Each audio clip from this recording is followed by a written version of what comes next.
असतो मा सद्गमय तमसो मा ज्योतिर्गमय মৃত্যুর্মা অমৃতাঙ্গময়।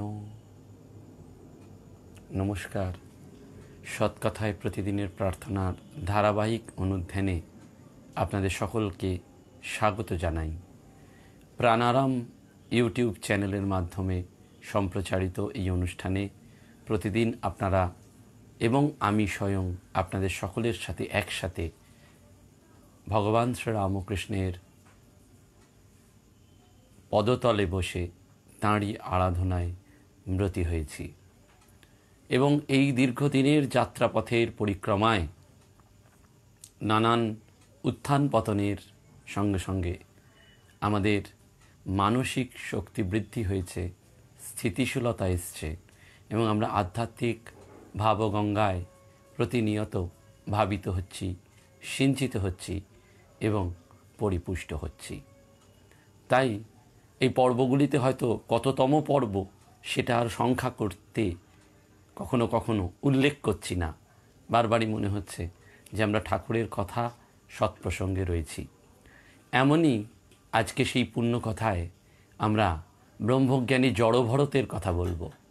ভগবান শ্রীরামকৃষ্ণদেব তাঁর কথামৃতে উল্লেখ করেছেন যে ভরত মুনি অত ভগবত প্রেমী ছিলেন, অত ঈশ্বরকে বিশ্বাস করতেন, কত ভালোবাসতেন, কিন্তু শেষমেশ হরিণের কথা চিন্তা করতে করতে তিনি নিজেই পরবর্তীকালে হরিণ হয়ে জন্মালেন, জড়ভরত হয়ে গেলেন।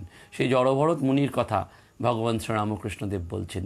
ব্রহ্মজ্ঞানী এই সমস্ত ঋষি, কিন্তু মহামায়ার কাছে আমরা কত তুচ্ছ ব্যাপারে আটকে পড়ে যাই, সেইটি যেন আমাদেরকে এবার ঠাকুর স্মরণ করিয়ে দিচ্ছেন এবং সেই জন্য বারবার আমাদের স্মরণ করছে মৃত্যুকালে তাঁর স্মরণ করা।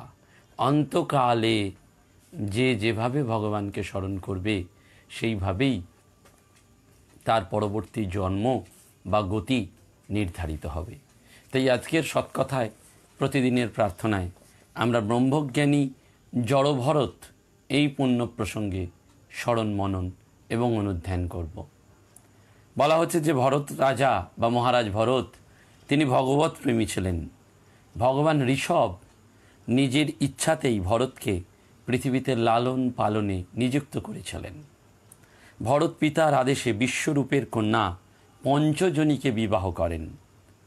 যেমন অহংভার থেকে 5টি সূক্ষ্মতত্ত্ব উৎপন্ন হয়, তেমনি পঞ্চজনীর গর্ভে ভরতের ঔরসে 5টি পুত্রের জন্মলাভ হয়েছিল।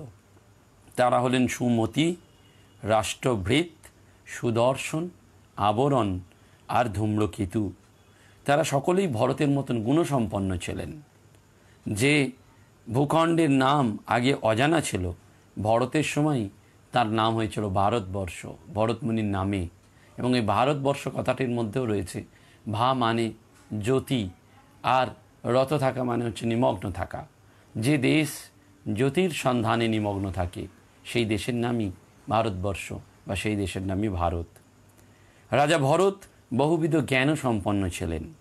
তিনি পিতৃপিতামহের ন্যায় গভীর বাৎসল্য সহকারে এবং রাজধর্ম অনুযায়ী প্রজা পালন করতেন। সাধন ভজন করে তিনি ঈশ্বর লাভ করার ব্যাপারেও সচেষ্ট ছিলেন।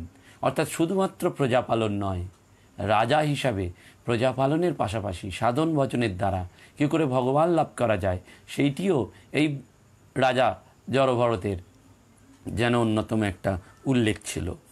বেশ কয়েক বছর পার হলে তিনি রাজ্য ভোগের প্রারব্ধ শেষ হইতে জেনে পিতৃপিতামহের সম্পত্তি নিজের পুত্রদের মধ্যে ভাগ করে দিলেন। পরে তিনি গৃহস্থ আশ্রম থেকে হরিহর ক্ষেত্রে পুলহা আশ্রমে চলে গেলেন এবং এই পুলহা আশ্রমে অধিবাসী ভক্তদের উপর ভগবানের বড়ই বাৎসল্য প্রেম ছিল। ভক্তরা আজও তাকে সেই ইষ্টরূপেই দেখেন। সেখানে উপরে নিচে চক্রাকার নাভি চিহ্নযুক্ত শালগ্রাম শিলা বহনকারী চক্র নদী, যেটি গণ্ডকী নদী নামে প্রসিদ্ধ, যেটা ঋষিদের আশ্রমকে সব দিক থেকে পবিত্র করেছে, সেই আশ্রমে তিনি চলে গেলেন। এই পুলহাশ্রমের উপবনে একান্তে তিনি অনেক রকমের ফল, তুলসী জল দিয়ে ভগবানের আরাধনা করতে লাগলেন। এতে তার অন্তঃকরণ বিশুদ্ধ হলো এবং তিনি সমস্ত বিষয় অভিলাষ থেকে নিবৃত্ত হয়ে পরম আনন্দে ঈশ্বর চিন্তায় ভগবান চিন্তায় মগ্ন হলেন। একবার মহারাজ ভরত এই গণ্ডকী নদীতে, যেটি মহানদী নামে পরিচিত, সেখানে স্নান, শৌচাদি নিত্য নৈমিত্তিক কর্ম সমাপন করে প্রণব মন্ত্র জপ করবার সময় 3 মুহূর্তকাল নদী তীরে বসেছিলেন। ঠিক এই সময় এক হরিণী পিপাসায় কাতর হয়ে একাকিনী সেই নদীর তীরে এসেছিল। সে যখন জল খাচ্ছিল সেই সময় অদূরেই ভয়ঙ্কর এক সিংহের গর্জন শোনা গেল। হরিণ জাতি স্বভাবতই ভীতু, সেই হরিণী গর্ভবতী, ফলে তখন খুব ভয় পেয়ে নদী পার হওয়ার জন্য লাফ দিল এবং তার গর্ভস্থ শাবক স্থানচ্যুত হয়ে গর্ভ থেকে নদীর জলে পড়ে গেল। মা হরিণীটি মারা গেল। রাজা ভরত মাতৃহারা এই হরিণ শিশুটিকে একা নদী স্রোতে ভেসে আসছে দেখে তার মন প্রাণ চঞ্চল হলো, ব্যাকুলিত হলো তার চিত্ত। তিনি দয়া পরবশ হয়ে তাকে তুলে নিয়ে আশ্রমে গেলেন। সেই মৃগ শাবকের উপর তার দয়া মায়া ক্রমশই বর্ধিত হলো, বাড়তে লাগলো। তিনি তাকে রোজ নিজের হাতে খাওয়ান, হিংস্র জন্তুর হাত থেকে রক্ষা করেন, তার গায়ে মাথায় হাত বোলাতে থাকেন, তাকে চুম্বন করেন এবং সব সময় তার চিন্তাতেই মগ্ন হয়ে পড়লেন। ফলে তার নিয়ম যম এবং নিত্য ভগবত পূজা থেকে যেন তিনি কোথাও সরে গেলেন, একটা বাধা হলো। এই সব ভাবনায় মৃগ শিশুটির ওপর তার আসক্তি এতই বেড়ে গেল যে সে ঘুমানোর সময়, খাবার সময়, বেড়ানোর সময় সবসময় ওই মৃগ শিশুর স্নেহে আবদ্ধ হয়ে পড়লেন। যখনই তিনি পাতা, ফল, ফুল আনতে বনে যেতেন, তখনই তিনি মৃগ শিশুটিকে সঙ্গে নিয়ে যেতেন, যাতে কুকুর বা নেকড়ে তাকে মেরে না ফেলে। এইভাবে তিনি নানান প্রকার অহেতুক চিন্তায় নিজের মনকে ব্যাকুল করে তুলতেন, যেন নিজের প্রারব্ধ কর্মই মৃগ শিশুর আকার ধারণ করে তাকে সমস্ত ধর্মের অনুষ্ঠান এবং ভগবত সেবা থেকে নষ্ট করে দিচ্ছিল। অর্থাৎ প্রারব্ধ কিভাবে যে আসে, এই যে শরীরের কথা, আমরা যে শরীরের কথা এত চিন্তা করি, বলা হয় প্রারব্ধেয় পুষ্যতি বপু, অর্থাৎ প্রারব্ধই আমাদের এই শরীরকে যেন দেয়। সেই জন্য সমস্ত ধর্ম অনুষ্ঠান এবং ভগবত সেবা তা নষ্ট করে দিল এই হরিণের প্রতি মায়া, মমতা, ভালোবাসা, সেবা। তিনি মোক্ষ পথের বিঘ্ন মনে করে পুত্রদের ত্যাগ করলেন। সেই তিনি কি করে মৃগ শিশুর প্রতি আসক্ত হলেন, এ যেন এক দুর্বিষহ ব্যাপার হয়ে দাঁড়ালো। ভরত এই বাধা বিঘ্নের বশীভূত হয়ে যোগভ্রষ্ট হলেন এবং মৃগ শাবককে লালন পালন করতে গিয়ে নিজের স্বরূপ ভুলে গেলেন। এমন সময় সেই মৃত্যু সময় এসে উপস্থিত হলো। যেমন সাপ ইঁদুরের গর্তে প্রবেশ করে, সেইভাবে তার কাছে এলো। তখনও সেই মৃগ শিশু তার পাশে পুত্রের মতন শোকাকুল হয়ে বসেছিল। তিনিও তারই দিকে এইভাবে তাকিয়েছিলেন যে তার মন ওই শাবকের প্রতি মগ্ন। এইভাবে হরিণ শিশুটির প্রতি আসক্ত অবস্থাতেই তার মৃত্যু হলো। মৃত্যুকালীন ভাবনা অনুসারে সাধারণ মানুষের মতনই তিনি মৃত্যুর পর মৃগ শরীর ধারণ করলেন। এই মৃত্যুর সময় ভগবানের নাম চিন্তা করাই হচ্ছে আসল। সমস্ত পরীক্ষার ফাইনাল রেজাল্ট যেন অপেক্ষা করছে এই মৃত্যুকালে, অন্তকালে তাঁর স্মরণ করা। তার সাধনাটা পরিপূর্ণ ছিল, তাই তার পূর্বজন্মের স্মৃতি নষ্ট হয়নি। পূর্বজন্মের ভগবত আরাধনার প্রভাবে নিজের মৃগরূপ ধারণ করার কারণ বুঝতে পেরে তিনি অত্যন্ত দুঃখিত হলেন। বলতে লাগলেন, বড় কষ্টের কথা, আমি সংযমশীল মহানুভব ব্যক্তিদের পথ থেকে বিচ্যুত হয়েছি। আমি শান্ত মনে সমস্ত আসক্তি থেকে মুক্ত হয়ে পবিত্র মনে নির্জনে বনে গিয়েছিলাম। সেখানে থেকে আমি সর্বভূতাত্মা বাসুদেবের গুণকীর্তন শ্রবণ, মনন, সংকীর্তন দ্বারা সবসময় তাঁর আরাধনা করছিলাম, তাঁকেই জীবন অর্পণ করেছিলাম এবং মনকে সম্পূর্ণরূপে বাসুদেবে সমাহিত করেছিলাম। কিন্তু আমার বোকামির জন্য এক মৃগ শাবকের প্রতি আসক্তি আমার মনকে লক্ষ্যচ্যুত করল। এই আসক্তিই হচ্ছে আসল। স্বামী রামকৃষ্ণানন্দজি শশী মহারাজ বলছেন সুন্দর করে যে আমাদের কখনো কখনো মনে সংশয়রূপ মেঘ চলে এসে ওই চিন্তান্বিত করে দেয় এবং তারপরে আমরা ভুলে যাই যে ঠাকুর আছেন এবং তার জন্যই আমি, এই ভাবটা ভুলে যায়। সুন্দর করে ইংরেজিতে বলা হচ্ছে, when we are in the anxiety or when we are in the anxious, then we become atheist। অর্থাৎ আমরা ধর্মের পথ থেকে সরে যাই যেই মুহূর্তে আমরা চিন্তান্বিত, ব্যাকুল হয়ে পড়ি এবং সংশয়ের মেঘ এসে সেটা করে। দেখুন, এই ভরতের মতন মহামুনি, ব্রহ্মজ্ঞ রাজা, তিনিও ঈশ্বর পথে থেকেও সামান্য এই হরিণের প্রতি মায়ায় বদ্ধ হয়ে ওই পথ থেকে সরে গেলেন এবং আসক্তি, বোকামির জন্যই আসক্তি তার মনকে লক্ষ্যচ্যুত করল। এইভাবে মৃগরূপী রাজর্ষি ভরতের মনে যে বৈরাগ্য হলো তা তিনি নিজের মধ্যে লুকিয়ে রেখে মৃগী মাতাকে ত্যাগ করলেন। মৃগরূপী ভরত পুরুষস্থ এবং পুলহ ঋষির আশ্রমে চলে গেলেন। সেখানেই তিনি মৃত্যুর অপেক্ষা করতে লাগলেন। আসক্তিতে তার বড় ভয়, খড়কুটো খেয়ে থাকতেন আর সেই প্রারব্ধ কবে শেষ হবে তার দিন গুনতেন। পরে নিজের শরীরের অর্ধেক ভাগ গণ্ডকীর জলে ডুবিয়ে রেখে মৃগ শরীর ত্যাগ করলেন। রাজা ভরত এইরূপ এক নিষ্ঠাবান, আনন্দময়, সর্বগুণসম্পন্ন শ্রেষ্ঠ ব্রাহ্মণের ঘরে পরে জন্মগ্রহণ করলেন। সেই ব্রাহ্মণের দুটি পত্নী, প্রথম পত্নীর 9টি সন্তান এবং দ্বিতীয় পত্নীর যমজ পুত্র এবং কন্যা হয়। সেই যমজ পুত্রের একজনই হচ্ছেন রাজা ভরত। আগের জন্মে তিনি মৃগশরীর ধারণ করেছিলেন এবং সেই দেহত্যাগ করে তিনি এই জন্মে ব্রাহ্মণ কুলে জন্মগ্রহণ করলেন। ভগবানের কৃপায় এই জন্মেও তার পূর্বজন্মের কথা স্মরণ এলো। পুনরায় কোনো বাধাবিঘ্ন যাতে উপস্থিত না হয় সেই ভয়ে তিনি লোকজন থেকে, এমনকি নিজের লোকের কাছ থেকেও দূরে থাকতেন।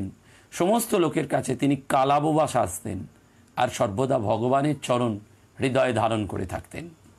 এহেন অবস্থায় তার পিতা তাকে পইতে দিলেন। পিতার কর্তব্য পুত্রকে শিক্ষা দেয়া, কিন্তু ভরত শিখতে চাইতেন না।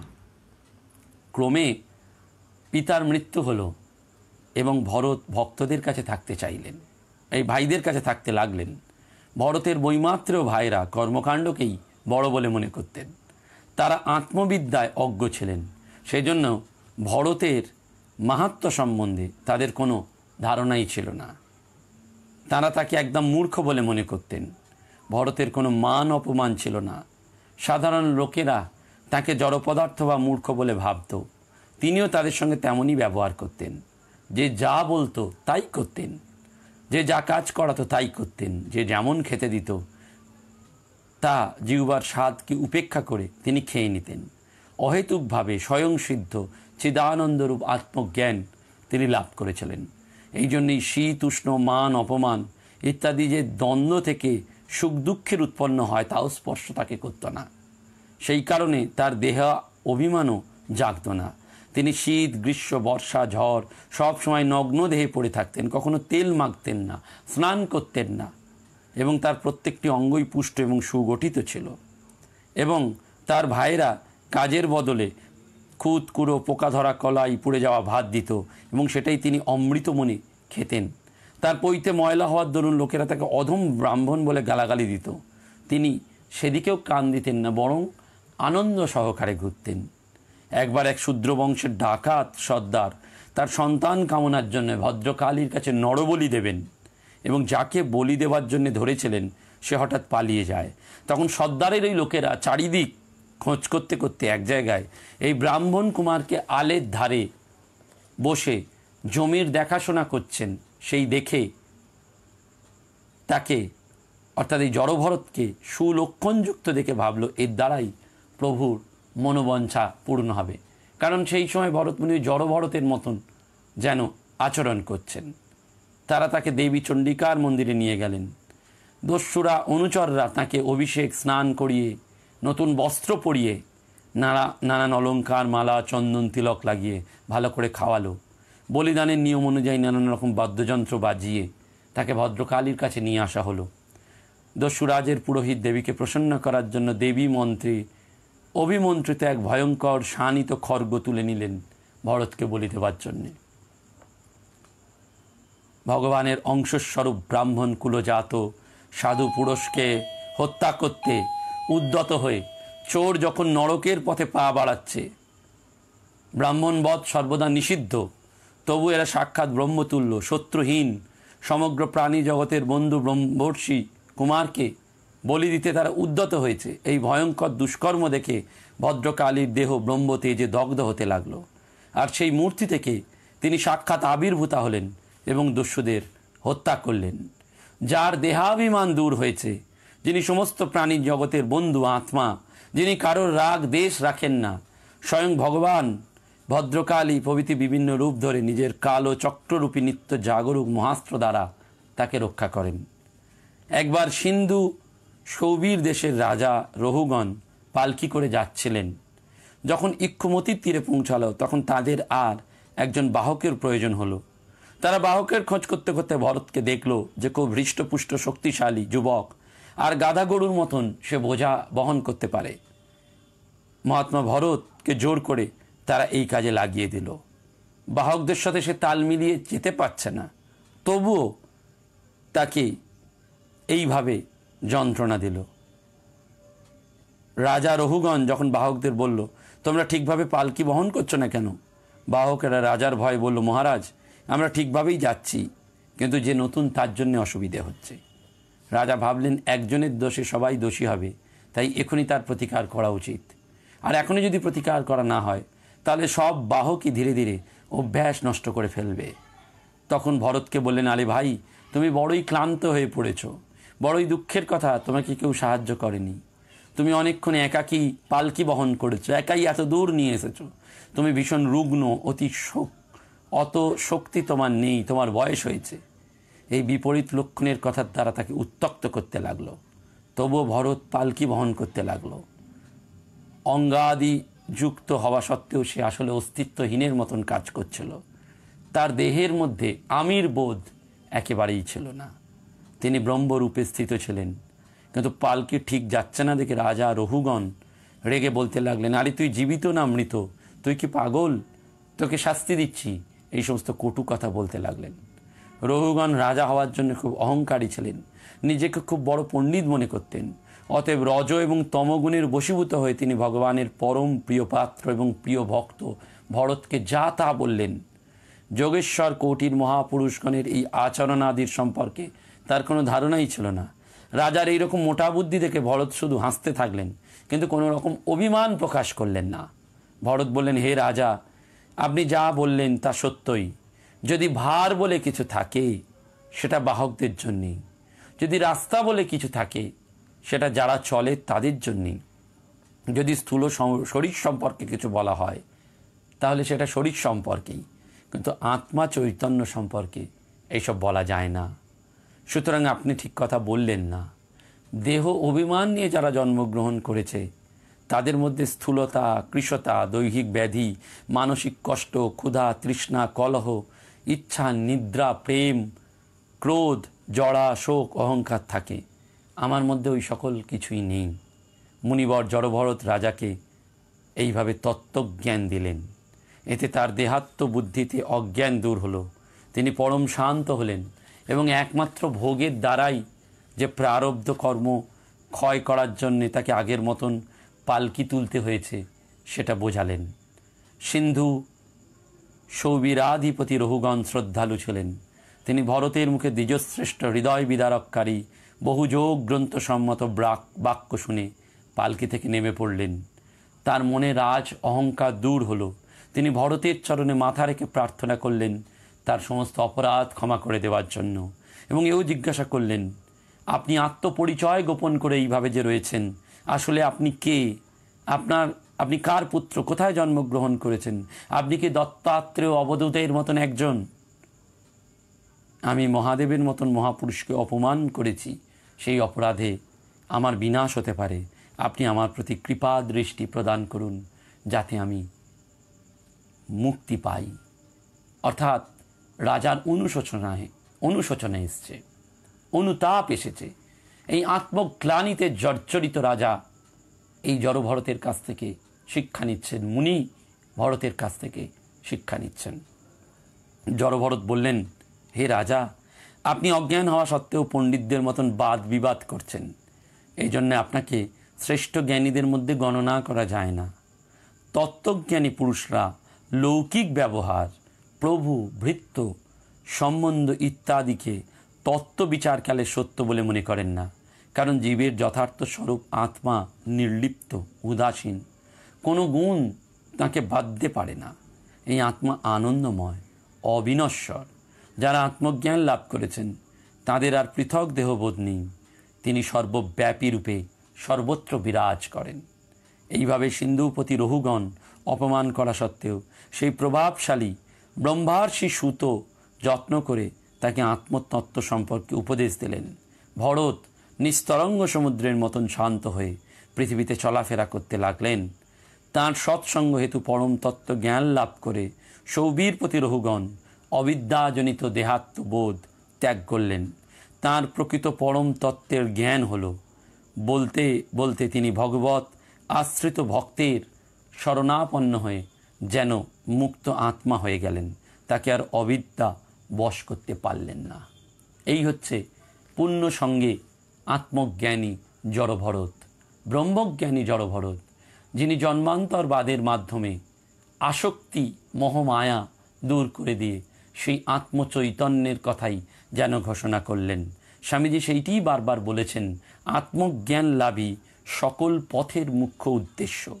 তুমি যদি সেবাপর হয়ে চিত্তশুদ্ধি লাভ করে সর্বজীবকে আত্মবৎ দর্শন করতে পারো, তো আত্মদর্শনের বাকি কি রইল?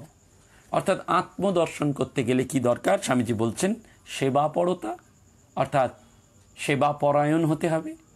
2, চিত্তশুদ্ধি লাভ করতে হবে। আর 3, সর্বজীবকে আত্মবৎ দর্শন করতে হবে। অর্থাৎ এইটি আত্মদর্শনের মূল উদ্দেশ্য এবং সেই মাধ্যমেই আত্মজ্ঞান লাভ করা যায়। এই পুণ্য ঋষিদের সঙ্গে অনুসঙ্গে আমরা সেই ব্রহ্মজ্ঞানী জড়ভরতের কাছ থেকে আত্মজ্ঞান লাভের কথাই আজকের সৎকথায় প্রতিদিনের প্রার্থনায় শ্রবণ করলাম। মনে মনে ভগবানের কাছে সেই প্রার্থনাই করলাম, অসৎ থেকে আমায় সৎপথে নিয়ে যাও, আলোর রাজ্যে প্রবেশ করাও এবং আমার মধ্যে সেই শুদ্ধ চৈতন্য স্বরূপকে প্রতিষ্ঠিত করে আমাকে পূর্ণ জ্ঞানের দিকে এগিয়ে নিয়ে যাও। অন্ধকারের উৎস থেকে সেই আলোর অভিমুখে যাত্রাই সৎকথায় প্রতিদিনের প্রার্থনার নিরবিচ্ছিন্ন প্রয়াস। নমস্কার, ধন্যবাদ।